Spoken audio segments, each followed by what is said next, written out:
Hey guys, so I'm here to ask about something that happened recently at my ex-wife's wedding to her high school sweetheart.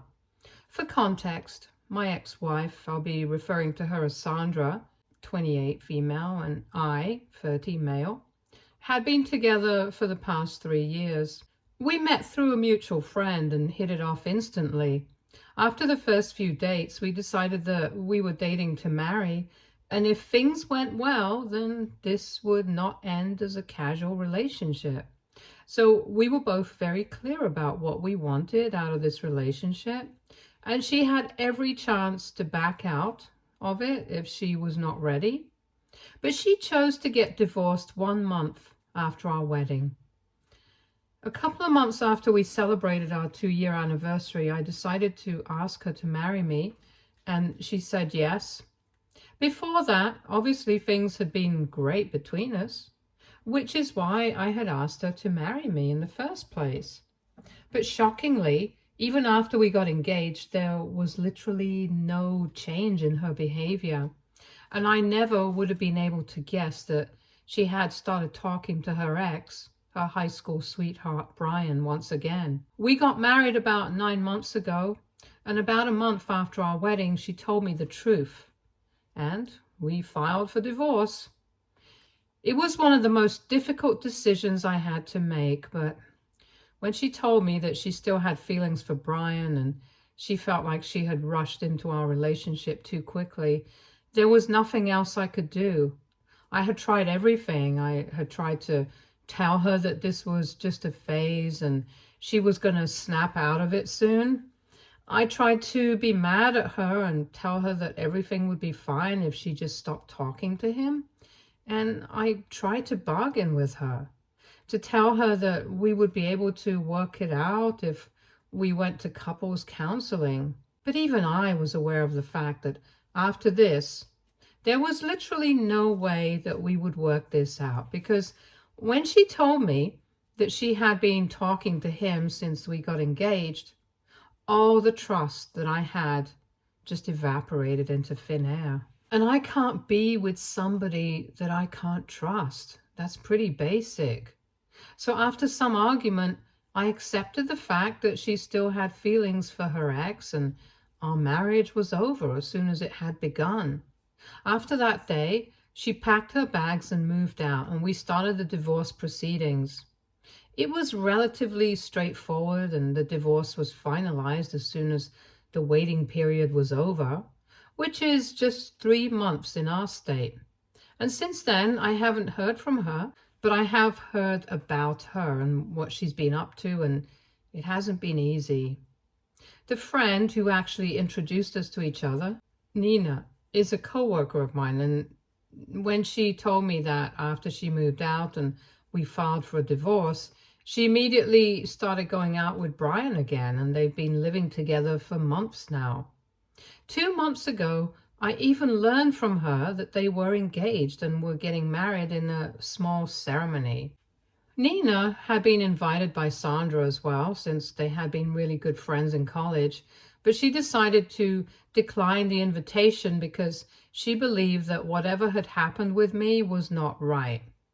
Thanks to Nina, though, I knew that they were supposed to get married about a week ago, and last week, on the day that they were supposed to get married, I received a call from Sandra's mother's phone number. I knew that it was actually Sandra calling because I had blocked her, and it was shocking because we hadn't spoken to each other since the divorce. I couldn't imagine her having any reason to speak to me right now. But just out of curiosity, I decided to answer the phone call. When I answered, she immediately started rambling on about how I needed to clear the air and tell everyone that we were not having an affair and that we hadn't even spoken in the past couple of months. It was clear from the way that she was speaking that she had been crying and was quite hysterical. I felt a little concerned, so I had to ask her to slow down and explain what was going on. And she told me that apparently Brian had decided to just leave her at the altar because he thought that we were still getting together behind his back. The reason he believed this was because a couple of days before the wedding, he had seen a bunch of messages that she had been sending to me over the past few months. I didn't know anything about these messages because I had blocked her right after we filed for divorce because I didn't want to hear from her anymore. But apparently, she had continued to send me messages apologizing to me for telling me that I deserved better. The last message that she had sent to me was 2 weeks before the wedding, saying that now that she was getting married again, she was going to apologize one last time, and she hoped that one day I would find it in myself to forgive her. She told me that she knew that I wasn't receiving messages because she had been blocked, but she still wanted to send them because it was her way of coping with things. Brian, unfortunately, did not approve of this, and instead of just confronting her about it, he started acting weird before the wedding and on the day of the wedding. He made a speech about how he thought she was still in love with me and called her confused. He announced to everyone present at the wedding that he believed that Sandra was still in love with me and was actually having an affair with me behind his back. So now he was no longer interested in getting married to her because it was quite eye-opening, since if she had found it so easy to dump me after 3 years, it must have been quite easy for her to cheat on him as well. And then he had walked away from the altar and left her alone there. She had tried to chase him down, talk to him after that, but he just refused to believe anything that she was telling him. So now the only hope that she had was if I spoke to him personally and told him that there was nothing going on and that I hadn't even received those messages because I had blocked her. I actually thought that it wasn't going to work by a long shot, and I told her that it was a terrible idea to involve me in this. And then I was about to hang up, but she told me that all the time that we had spent together, this was the least that I could do for her. I got really annoyed when she said that, and I told her that I don't owe her anything, especially not after what she did and how she broke us up. Considering what had happened in the past, it was a big deal that I had even answered her phone call. Then I actually hung up and I blocked the number that she had been calling me from as well. I think I did the right thing, and I think anybody else in my place would have done the same thing as well. But 2 days after that, I received another message from her, and that was on Facebook this time. Since I had blocked her everywhere, she had to make a new account and reach out to me, and she sent me a message saying that her wedding ended up not taking place because Brian believed that she was still interested in me. So the wedding got called off, and for some reason, she was blaming me for it. Apparently, she believes that if I had just spoken to Brian and told him that there was nothing going on and that we truly hadn't been in contact since the divorce, then he might have believed her and they would have been able to go through with the wedding. But now the two of them were broken up and she thinks that it's all my fault. I was not going to respond to the message and was just going to block her. But I don't know why. I felt like I had to say something. So I texted her back saying that maybe this was karma for what she said to me, and maybe she should consider the fact that she deserves this. And after sending that message, I finally blocked her. I didn't think that it was going to be a big deal, but the next day, when I went to work, Nina told me that she had heard from Sandra's parents that she was going through a really, really bad patch right now. They had contacted her the previous night and told her everything about how Sandra had tried to get me to speak to Brian on their wedding day and clear the air so that they could get married, and I had refused. And then what I had said about this being karma for her and how she deserved this. Apparently, after receiving that message, she had a total mental breakdown and a severe panic attack. Her parents were naturally blaming me for this, and to my surprise, even Nina said that I shouldn't have replied to her at all. She seemed a little distant from me that day after that, and told me that rather than kicking somebody when they're down, I should have just been the bigger person and let it go, because clearly she was going through something and it was not nice of me to say that to her. That day, even Nina and I ended up arguing about this because I thought I had done the right thing, and she thought that it had been kind of low of me to kick somebody when they were down. Nina believed that I had every right to be upset with Sandra. But if I really was upset with her, I shouldn't have responded to her at all. She told me that she believed I was a better person than this. I told her that I did not want to be the better person. I wanted to be petty and get it off my chest. So we ended up fighting, and since then we haven't been speaking to each other, and she is my best friend in the office, so it's been pretty lonely. And right now I'm wondering if it's even worth it to fight over this at all. Nina had told me that the only way to make this right would be to just talk to Sandra and tell her that I did not mean what I said, and I just said it in the heat of the moment. I didn't even need to apologize necessarily, but just to speak to her once and stop her from breaking down over and over again, because that's what had been happening ever since her wedding got called off, and I had just made everything worse by what I said to her. I knew that she was mentally struggling, and it was not surprising. Sandra always had been very fragile, and even when we were together, she had a lot of issues. But I had always been fine with it and took great care of her.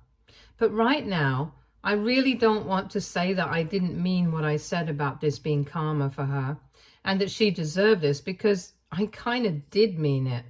I do feel bad about the fact that she had a mental breakdown over it, and that she is going through something so awful. But then again, she also put me through something really terrible. And sometimes being sorry for things just doesn't cut it. I feel like Nina should understand that, but instead, she's been making me feel guilty. And given the fact that she's one of my closest friends, I have no option but to take her opinion seriously. So that's how I have ended up here. And I want to ask AITA for telling my ex-wife that she got left at the altar because it was karma for how she treated me. Edit. Hey, okay, so a lot of people wanted to know more about Brian and Sandra's relationship with him. I didn't add it in the original post because I personally did not think that it was relevant, but anyway, since you guys asked. So Brian and Sandra got together when they were in their junior year of high school, and they stayed together for about a year before they broke up for the first time. According to what Sandra had told me while we were dating, they had a pretty on and off kind of relationship, and it was mostly Brian's fault. Apparently, he was a really insecure guy and couldn't stand it whenever she spent time with anybody apart from him. So they would constantly end up fighting anytime she spoke to another guy or hung out with her friends without him. And after a while, it just got really toxic for her. So she ended up breaking things off with him. But a couple of months after that, he apologized and got back together again. And this time they stayed together for 7 months before he started going back to his old habits again. Then they broke up again, but they patched up when she started college. They continued to break up and patch up for several years after that, until he had to move away for a couple of years for a job. When he moved away, before she met me. After he moved away, they did not have any contact, and even when he came back, he tried to contact her, but she was with me, so she didn't respond. Or at least that's what Sandra had told me. I can't be sure anymore, because she has lied to me about a lot of things. So she might have lied about this as well. Anyway, when Brian came back here, Sandra and I had already been together for a year, and she was pretty serious about me. But Brian was also pretty serious about her, so he continued to try and reach out to her, ignoring the fact that she was already with somebody by then. From what Sandra told me, she did not respond to him at the time, and after a couple of months of texting her without any response, he stopped as well. But after telling her that he was ready to wait for her, then, when we posted the news of our engagement and social media, he reached out to her once again, and he was pretty desperate this time. He told her that he was ready to wait his entire life if that's what it took for her to come back to him. But he was sure of the fact that they were soulmates, and he couldn't let her make this mistake and marry somebody else while he was still around. He started texting her relentlessly after we announced our engagement and would send her several messages every day. Eventually, she decided to reply to him only to tell him that she was over him. But I don't think either of them believed that, because they still continued to speak to each other. On the last day that we spoke to each other and she told me everything, she mentioned that she decided to meet him one last time before finally moving on for some closure. So they met each other 2 weeks after we announced our engagement, and I guess that's when she realized that she hadn't really moved on from him at all. Sandra had told me that when they met, they had only talked to each other for a really long time about everything that had happened in the past, and they had decided to stay friends, but I'm not really sure of what really went down that day. After that meeting, she continued to keep in touch with him, and gradually she started to develop feelings for him once again. But she still decided to get married to me because she thought that this was just a phase and she would get over it. As it turns out, though, it was not a phase, and she did not get over it. And she did not realize it until after we were married, and Brian told her that now that she was committed to somebody else for life, he did not feel comfortable talking to her anymore because he knew that he was still in love with her. It was the thought of losing him that made her realize that she was still in love with him, which is when she decided to come clean to me. So essentially, she was fine with how things were going as long as she had both of us.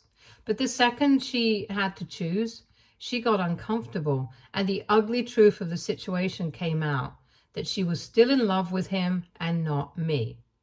So that was that, and we filed for divorce, and here we are now. I guess that's enough context for everyone right now. Update 1. I decided to talk to Nina because it's been almost 9 days since we had our disagreement, and our cubicles are right next to each other, so it's pretty awkward to sit next to someone knowing that they don't like you at the moment. The tension was getting too much for me to handle, so I decided to just rip off the Band-Aid and speak to her today. When we had our lunch break, I decided to stop her, and I told her that I really valued our friendship and I did not want to break it off over something like this.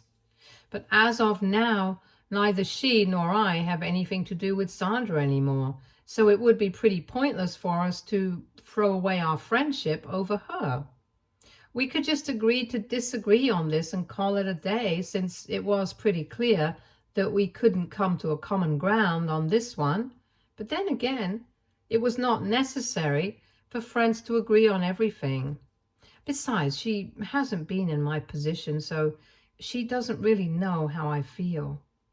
After a couple of seconds of silence, she told me that she was glad that I had decided to take the initiative and speak to her, because she herself had been planning on saying the same things to me. She told me that what I had said about her never having been in my position was entirely true, and so it was not fair of her to judge me. She told me that she had been mad at me because she had only been thinking about Sandra's mental state, because everyone knows that she has always been very fragile. But while worrying about her, she forgot that even my mental and emotional health had definitely been affected by everything that Sandra had put me through, and she hadn't been thinking about that. Just because Sandra had a meltdown because she couldn't get married, it didn't invalidate my experience, and she was ready to accept that now. So Nina and I were able to reconcile, and we're no longer fighting anymore, and it's pretty nice because I got to know from her that Sandra's parents had been pestering her non-stop for the past couple of days, so much so that she ended up blocking them since they were trying to get her to speak to me so I would contact Sandra and apologize to her. I have no idea why Sandra and her parents think that talking to me is the solution to every problem. But I guess that's just because they're used to me being the solution. I used to be her problem, solved for the longest time when we were dating, and like I said, I used to take great care of her. But that's over now, and I don't want anything to do with them anymore. So Sandra can continue to feel upset about what I said to her, and I'm not going to take it back. Update 2. Hey everyone, so before I say anything else, I would just like to say that it's really cute that you guys are telling me that Nina and I should date. But I think of her as the sister that I never had, and it's just platonic between us. We could never even imagine dating each other. It's just absurd, and we're just always going to be friends. Anyway, now that that's out of the way, I wanted to talk about what recently happened to me and Sandra. She was supposed to get married almost more than 2 weeks ago, but that never happened, as we all know. Since then, I guess she had been holding out hope that I would contact her again and tell her that I did not mean what I said about this being her karma and that she deserved all of this. Like I had mentioned in my last update, she and her family think that I'm the one to blame for everything and speaking to me will be a solution for everything. I guess she started taking that a little too seriously because today, when I came back home from work, she had her car parked outside my house and jumped out as soon as she saw me pull up. It was very obvious that she was in a very delicate state, and I could tell that she had been crying even when she was in the car because her eyes were all red and puffy. I really didn't want to fight with her, mostly because she looked pathetic, and also because I was really exhausted after work. I asked her to leave politely when I saw her, but she told me that she wasn't going to go anywhere without speaking to me. She said that she had been beating herself up and feeling incredibly guilty about everything that had happened, and now she had realized it was because she had never properly been able to apologize to me. She told me that she had thought a lot about my comment, that this was her karma for putting me through something like that, and that she deserved this. And now she believes that if she genuinely apologized to me and I actually forgave her, then maybe things would get better for her. And maybe she would even be able to get Brian back because he hasn't spoken to her ever since he walked away from the altar. It was already superstitious, and I honestly did not know what to say, but it wouldn't cost me a thing to tell her that I forgave her. And if it made her feel any better, then I didn't have any qualms doing it. She told me quite formally that she was sorry about everything that had happened between us, and she wished that she had been honest and transparent with me about everything right from the beginning. It was quite awkward, but I told her that I forgive her and she's free to move on now. I didn't know what to expect after that. I thought that she was probably just going to thank me and leave, but instead, she hugged me and just started crying. She told me that she really meant what she had said about being sorry for what she had put me through, and told me that she wished that she had been more honest with me right when Brian had contacted her. And then she started telling me that I wasn't wrong for what I did by refusing to talk to Brian on the day of her wedding, or even saying that this was her karma. She was the one who had overreacted and had been getting defensive because she was just not ready to face the facts. But now she knew that she had been wrong all along, and she was really ashamed of herself. She told me that not only had she disappointed a good man like me, but she had also lost a good friend. And the person that she had done it all for, Brian, was not even in her life anymore and was refusing to speak to her. While she was telling me all this, she was still hugging me and crying, and I didn't know what to do, so I just let her cry herself out. It was kind of shocking, but after a while she let me go and she told me that she was really grateful that I had found myself to be so kind to her, even after what she had done. I was quite taken aback by her behavior, but nevertheless I told her that it was all good and that I genuinely hoped that she found what she was looking for. I also suggested that she should go back to therapy because clearly she's having a very tough time dealing with her life right now. And when I said that, she looked like she was going to start crying again. But thankfully, she did not. She told me that she had been thinking about it herself because ever since her life had started going downhill, she had been acting crazy and she could feel it herself. She had been having several panic attacks every day and couldn't go more than 3 days without a complete breakdown, which was obviously not good. I felt really bad for her, but there was not much that I could do. So I just told her to hang in there and hope for the best. Then she finally got back into her car and thanked me for everything and then started driving away. And I finally got to ease up a little and go inside my house. It was very strange. But I guess it was the kind of closure that both of us needed. I'm not sure about her, but at least I definitely needed this because now I feel like I can move on from her.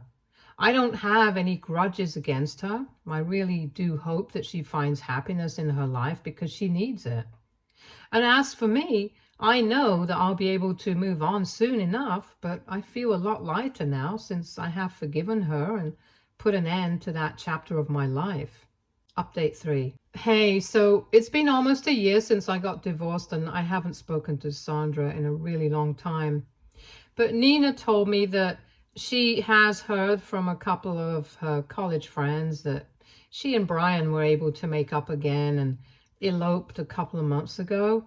Good for them, and I really hope that they're able to make it work this time.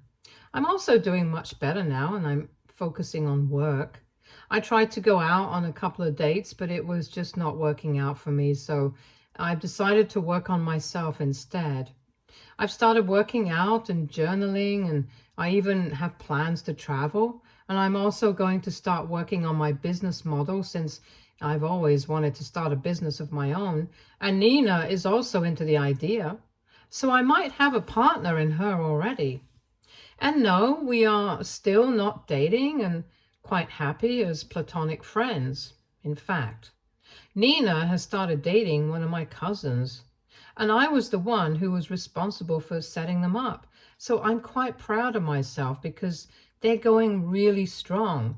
I guess this is not too much of an update where there's going to be a lot of drama. It's just a life update that I thought I should share with you guys because people know that things do get better. I'm over Sandra and everything that happened. I'm just looking out for my own life now. After that last interaction that we had, where I forgave her and stuff, we didn't speak, but I did unblock her. We're not exactly following each other on any platform, but she did with me on my birthday, and so did I. Maybe I loved her at one point in time, and maybe she did too, but right now, we are both just civil to each other, and we just want to avoid any drama. I don't think we will ever be able to be friends, but this is as good as it gets, and I'm fine with it. My life is going really well, and in a way, I'm glad that whatever happened, happened, because I think it made me a much stronger person than I thought I was. I'm definitely not saying that I would wish something like that upon anybody else. But all I'm saying is that it worked out for me, and I guess eventually it does work out for people, no matter what they're going through. At the risk of sounding even more corny, I'll end this update here. Thank you so much for checking up on me. It means a lot.